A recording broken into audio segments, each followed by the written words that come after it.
Hello students, आज हम एडोगोनियम में सेक्सुअल रिप्रोडक्शन के बारे में पढ़ेंगे। इससे पहले वाले वीडियो में हमने एडोगोनियम के वेजिटेटिव और एसेक्सुअल रिप्रोडक्शन के बारे में पढ़ा था। तो आज हम पढ़ेंगे सेक्सुअल रिप्रोडक्शन के बारे में।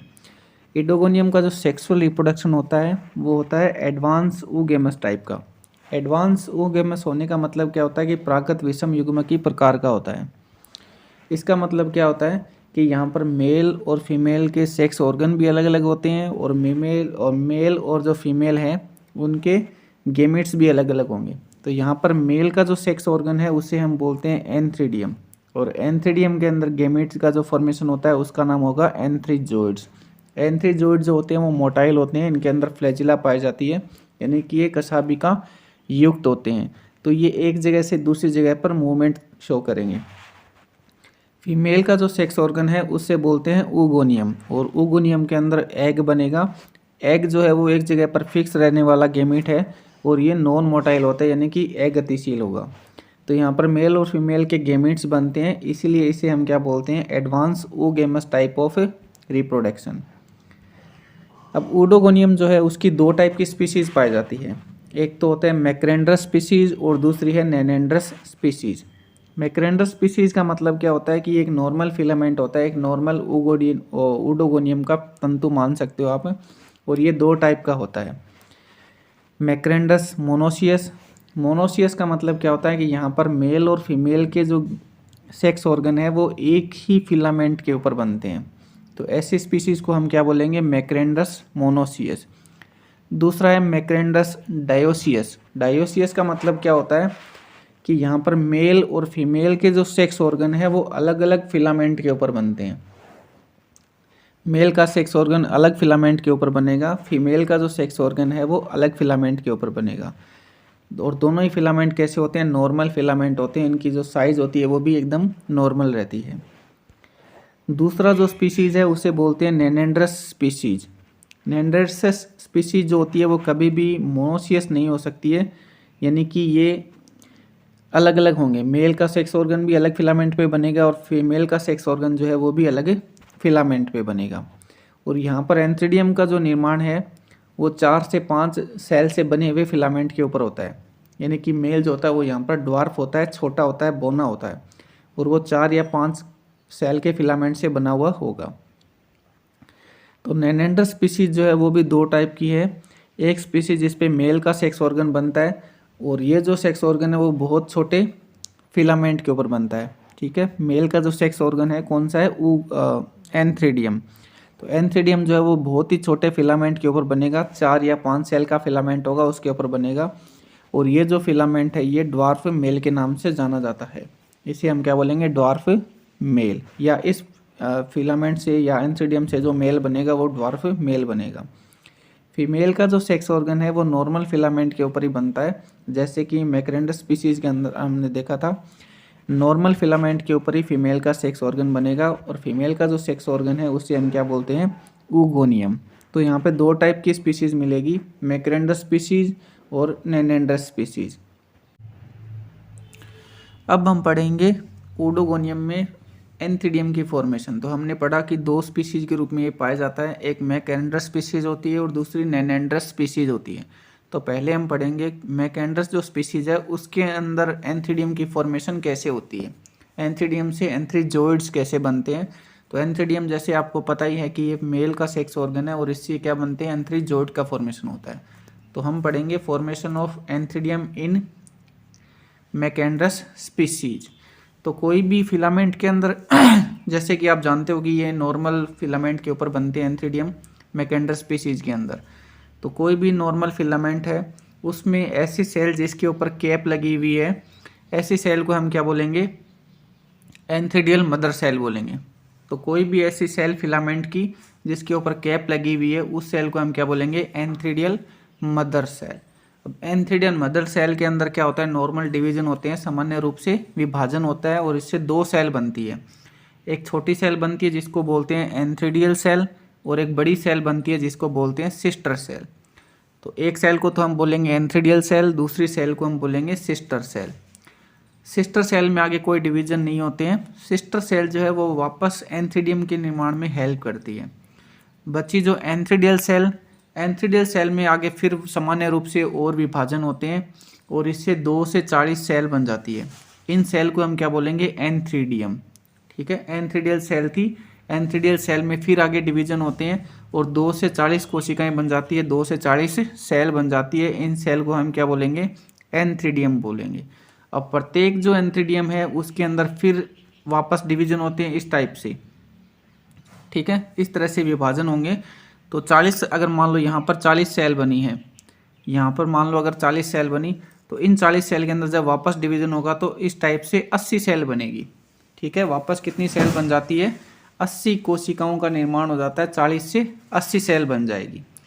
अब क्या होगा कि इन 80 सेल का जो न्यूक्लियस या जो केंद्रक है वो केंद्रक एक जूस पोर जैसी स्ट्रक्चर बना लेगा। जैसे ये देख, आप लोग देख रहे हो सबके अंदर क्या बना हुआ है, जूस पोर जैसी स्ट्रक्चर बनी हुई है। अब जूस पोर को अगर हम बड़ा करके देखें तो ये इस टाइप से दिखेगा, इस तरह से जूस पोर दिखेगा। अब प्रत्येक जो जूस पोर है उसमें क्या होगा, 2 टाइप के एरिया बन जाते हैं। जैसे हमने एसेक्सुअल रिप्रोडक्शन के अंदर जूस पोर को पढ़ा था कि उसमें एक हाईलाइट एरिया होता है और एक ग्रीन कलर का एरिया होता है।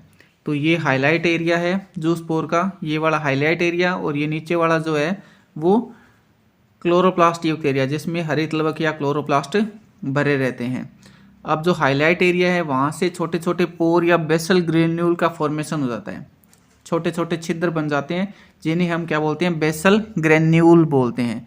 अब प्रत्येक बेसल ग्रेन्यूल से क्या होता है, इस तरह से फ्लैजिला निकलना स्टार्ट हो जाता है, फ्लैजिलाएं बन जाती है और इस तरह से पूरे एक एंथ्रीजोइड का फॉर्मेशन हो जाता है। ठीक है, जब ये फ्लैजिला इसमें बन जाती है, इसमें हाईलाइट एरिया बन जाते हैं, बेसल ग्रेन्यूल्स बन जाती हैं, तब हम इसे अब क्या बोलेंगे, एंथ्रीजोइड्स बोलेंगे। ठीक है, अब एंथ्रीजोइड जो है वो यूनिसेलुलर होता है, यानी कि एक कोशिकीय होता है, यूनिन्यूक्लिएट होता है, यानी कि इसमें एक ही केंद्रक होता है और ये स्मॉल साइज का होता है, छोटे सा आकार का होता है और इसमें फ्लैजिला की संख्या कम पाई जाती है। एसेक्सुअल रिप्रोडक्शन में जो जूस पोर बना था वो थोड़े बड़े शेप का था, उसके अंदर फ्लैजिला की संख्या भी ज़्यादा थी, है ना।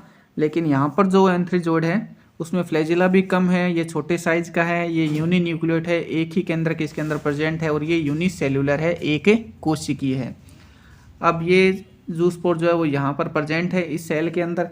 अब थोड़ी देर बाद में क्या होगा, जब ये पूरा एकदम मैच्योर हो जाता है फ्लैजिला, तो ये जो सेल है, ये सेल है, ये जो सेल की भित्ति बनी हुई है बीच में सेपरेशन वाल जो है ये वाली, ये क्या करता है, इस वाल को तोड़ देगा या ये वाल डिजोल्व हो जाती है, टूट जाती है, खराब हो जाती है। और प्रत्येक जो एंथ्रीजोइड है वो एक वेसिकल के रूप में, एक बैलून लाइक स्ट्रक्चर के रूप में इस तरह से बाहर निकलता है। इसके अंदर दोनों एंथ्रीजोइड आ जाते हैं, दोनों मेल के गैमेट इसके अंदर आ जाते हैं और ये जो बैलून लाइक स्ट्रक्चर के रूप में वाल को तोड़कर ये बाहर निकलते हैं। अब ये जो बैलून लाइक स्ट्रक्चर बनी है, इस बैलून लाइक स्ट्रक्चर को हम क्या बोलते हैं, वेसिकल बोलेंगे। फिर ये वेसिकल फट जाती है और वेसिकल के फटने से दोनों जो एंथ्रीजोइड है वो निकलकर बाहर आ जाएंगे। अब दोनों एंथ्रीजोइड बाहर निकलने के बाद में क्या करते हैं, ये oogoनियम की तलाश करते हैं, यानी कि एग की तलाश में घूमेंगे। तो ये कुछ देर तक तो तैरते रहते हैं, उसके बाद में ये oogoनियम की तरफ अट्रैक्ट होंगे। तो इस तरह से मेल का जो मैक्रेंडस स्पीसीज है उसके अंदर जो एंथ्रीजोइड है उनका फॉर्मेशन होता है। अब हम देखते हैं formation of antheridium in nannandrous species. Macrandrous species के अंदर हमने एंथ्रीडियम का फॉर्मेशन पढ़ा। अब हम देखेंगे कि एंथ्रीडियम का जो फॉर्मेशन है वो नेनेंड्रस स्पीसीज के अंदर कैसे होता है। तो मैंने आपको पहले ही बताया कि नेनेंड्रस जो स्पीसीज है उस स्पीसीज में एंथ्रीडियम जो है वो ड्वार्फ मेल के ऊपर बनता है। ठीक है, और ये जो ड्वार्फ मेल होता है ये 3 या 4 सेल का फिलामेंट होता है। तो इस 3 या 4 सेल के फिलामेंट को हम बोलेंगे ड्वार्फ मेल, और इस ड्वार्फ मेल के ऊपर क्या बनेगा, एंथ्रीडियम का फॉर्मेशन होगा। तो पहले हमें ये देखना पड़ेगा कि ड्वार्फ मेल जो है उसका फॉर्मेशन कैसे होता है, और ड्वार्फ मेल से फिर क्या बनेंगे, एंथ्रीजोइड्स बनेंगे। तो पहले हम देखेंगे कि ड्वार्फ मेल का फॉर्मेशन जो है वो नेनेंड्रस स्पीसीज के अंदर किस तरीके से होता है। तो फिलामेंट की ऐसी सेल जिसके ऊपर कैप लगी हुई है उस सेल को हम क्या बोलेंगे, यहाँ पर एंड्रोस्पोरेंजिया बोलेंगे। ठीक है, उस कोई भी एक नॉर्मल फिलामेंट है और नॉर्मल फिलामेंट की ऐसी सेल जिसके ऊपर कैप लगी हुई है, उस कैप युक्त सेल को हम क्या बोलेंगे? एंड्रोस्पोरेंजिया। इस एंड्रोस्पोरेंजिया के अंदर क्या होते हैं? नॉर्मल डिवीजन होते हैं और उससे क्या बनती है? 2 से 40 एंड सेल बनती है। ठीक है, 2 से लेकर 40 तक की सेल बनेगी और इन सेल को भी हम क्या बोलेंगे? एंड्रोस्पोरेंजिया ही बोलेंगे। ठीक है, इन सेल को भी हम क्या बोलेंगे? एंड्रोस्पोरेंजिया। अब प्रत्येक जो एंड्रोस्पोरेंजिया है उसमें क्या बनेगा? एक एंड्रोस्पोर बन जाएगा। ठीक है, प्रत्येक जो एंड्रोस्पोरेंजिया है उसमें जो न्यूक्लियस प्रेजेंट है वो किस में कन्वर्ट हो जाएगा? एंड्रोस्पोर के अंदर। अब ये जो एंड्रोस्पोर है ये क्या करेंगे? अब ये जो बाहर वाली वाल है इस वाल को तोड़ेंगे। ठीक है, और वाल को कैसे तोड़ेंगे? ये एक बलून लाइक स्ट्रक्चर के रूप में बाहर की तरफ निकलते हैं और इस बलून को हम क्या बोलेंगे? वेसिकल। और इस वेसिकल के अंदर क्या रहता है? एक एंड्रोस्पोर रहता है। अब ये जो एंड्रोस्पोर है ये यहाँ से वेसिकल को तोड़कर बाहर निकलेगा और बाहर निकलने के बाद में इस एंड्रोस्पोर में डिवीज़न होंगे और डिवीज़न होकर क्या बनाएगा? 2 से 3 सेल का ड्वार्फ मेल बनेगा। ठीक है, ये जो एंडोस्पोर है ये जब बाहर निकल जाएगा तो ये आगे डिवीजन करेगा। डिवीजन करके ये क्या बनाएगा? एक तो होल्ड फास्ट वाली सेल बनाएगा और फिर क्या बनाएगा? 2 से 3 सेल का फिलामेंट बनाता है ये। ठीक है, 2 या 3 या 4 मैक्सिमम 4 सेल का फिलामेंट बन जाता है यहाँ पर। और इस 4 सेल के फिलामेंट को हम यहाँ पर क्या बोलेंगे? Dwarf male. तो इस तरीके से इसमें ड्वार्फ मेल का फॉर्मेशन हो जाता है। अब ये जो ड्वार्फ मेल है ये कहाँ पर जाता है? ये बनता कहाँ पर है? ये जो एंडोस्पोर है ना, यहाँ से जो निकले हैं ये एंडोस्पोर जाते हैं उस फिलामेंट के ऊपर जहाँ पर ऊगोनियम प्रेजेंट है और ये ऊगोनियम के नीचे वाली सेल पर यहाँ पर जाकर चिपक जाएंगे और उसके बाद में यहीं पर ये क्या करेंगे? डिवीज़न करेंगे और डिवीज़न करके ड्वार्फ मेल का फॉर्मेशन करेंगे। ठीक है, तो आप इसमें इतना ये ज़रूर याद रखना कि ये एंडोस्पोर यहाँ से निकलने के बाद में थोड़ी देर तक ये तैरते हैं। तैरने के बाद में ये कहाँ जाएंगे? ऐसे फिलामेंट के ऊपर जाएंगे जहाँ पर क्या है? ऊगोनियम प्रेजेंट है और ऊगोनियम के ठीक नीचे वाली जो सेल है वहाँ पर जाकर ये एंडोस्पोर चिपक जाएगा और चिपकने के बाद में ये डिवीज़न करेगा और डिवीज़न करके ये क्या बनाएगा? 2 से 3 सेल का ड्वार्फ मेल बनाएगा। अब ड्वार्फ मेल बनने के बाद में क्या होगा कि इस ड्वार्फ मेल की कोई भी सेल जिसके ऊपर कैप लगी हुई है वो सेल मैक्रेंडस स्पीसीज की तरह, जो हम थोड़ी देर पहले पढ़ चुके थे, मैक्रेंडस स्पीसीज के अंदर जैसे एंथ्रीडोज बनते हैं, जैसे पहले एंथ्रीडिया बनता है और उसके बाद में उससे क्या बनते हैं? एंथ्रीजोइड्स बनते हैं। तो इसके आगे की प्रोसेस यानी कि ड्वार्फ मेल जो है इससे आगे की जो प्रोसेस है वो बिल्कुल मैक्रेंडस स्पीसीज जैसे हमने पढ़ा था बिल्कुल सेम टू सेम वैसे ही आपको रिपीट करनी है। और मैक्रेंडस स्पीसीज में जैसे लास्ट में क्या बनता है? एंथ्रीजोइड बनता है। तो सेम टू सेम ये प्रोसेस जो है ड्वार्फ मेल के बाद की जो प्रोसेस है वो आप किसकी तरह लिखोगे? मैक्रेंडस स्पीसीज की तरह। ठीक है ना, और लास्ट में हमें क्या बनाना है? वहाँ पर एंथ्रीजोइड बनाना है। अब ये एंथ्रीजोइड कहाँ जाएगा? ऊगोनियम की तलाश में निकलेगा। अब देखते हैं फॉर्मेशन ऑफ ऊगोनिया। ऊगोनिया का निर्माण कैसे होता है? तो ऊगोनिया जो है वो मैक्रेंडस और नेंड्रस दोनों स्पीसीज में सेम होता है। ऊगोनिया का जो फॉर्मेशन होता है वो मैक्रेंडस स्पीसीज और नेनेंड्रस स्पीसीज दोनों के अंदर बिल्कुल सेम होता है।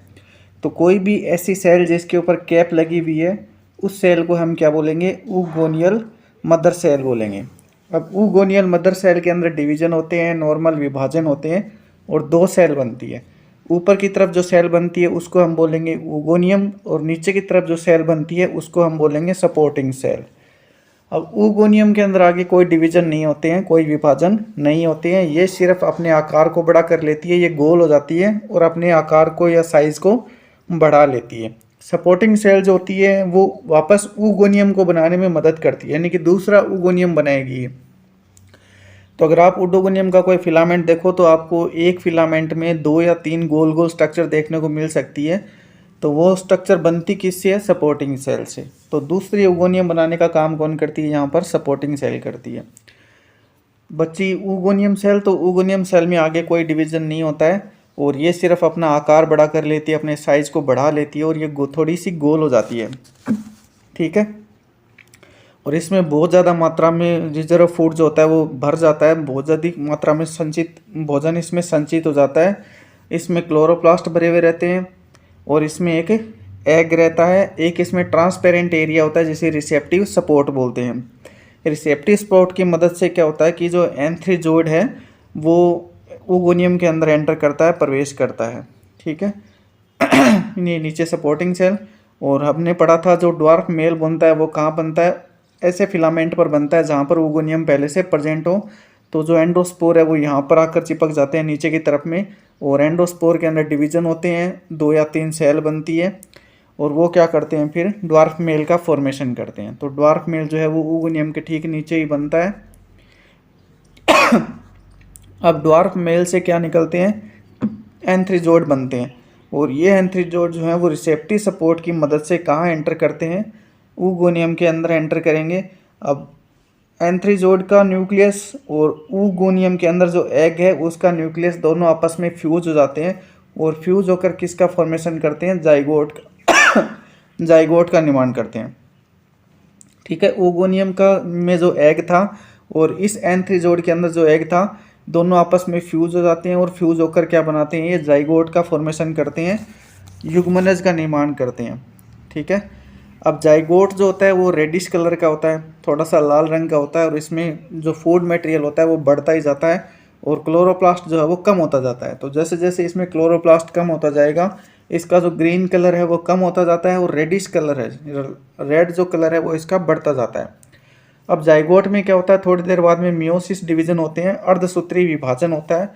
तो एक न्यूक्लियस है, उस एक न्यूक्लियस से कितने न्यूक्लियस बन जाते हैं, 4 न्यूक्लियस बन जाते हैं। आप देख सकते हो इसमें 4 न्यूक्लियस बने हैं। अब चारों जो न्यूक्लियस हैं वो जूमियोस्पोर के अंदर कन्वर्ट हो जाते हैं। ठीक है। जूस्पोर जैसी स्ट्रक्चर बनेगी, वही हाईलाइट एरिया, इसमें फ्लैजिला बन जाते हैं, नीचे की तरफ का जो पार्ट रहता है उसमें क्लोरोप्लास्ट रहता है। तो इसको हम क्या बोलेंगे, जूमियोस्पोर बोलेंगे, जूमियोस्पोर बोलेंगे, क्योंकि ये मियोसिस के बाद बन रहा है, तो इसलिए इसका नाम क्या हो जाएगा, जूमियोस्पोर। अब जूमियोस्पोर जो है वो कुछ समय तक तो पानी में तैरेगा, और उसके बाद में ये इसे कोई आधार मिल जाता है, कोई बेस मिल जाएगा, और उस बेस पर जाकर ये चिपक जाएगा, इसकी फ्लैजिला झट जाएगी, और फिर ये आगे डिवीजन करके क्या करेगा, नया ओडोगोनियम का जो प्लांट है या जो नया फिलामेंट है उस फिलामेंट का फॉर्मेशन करेगा, नया फिलामेंट बना लेगा। तो इस तरह से ओडोगोनियम के अंदर सेक्सुअल रिप्रोडक्शन जो है वो कंप्लीट होता है। वीडियो अगर अच्छा लगे तो लाइक, शेयर और सब्सक्राइब ज़रूर करें। Thank you.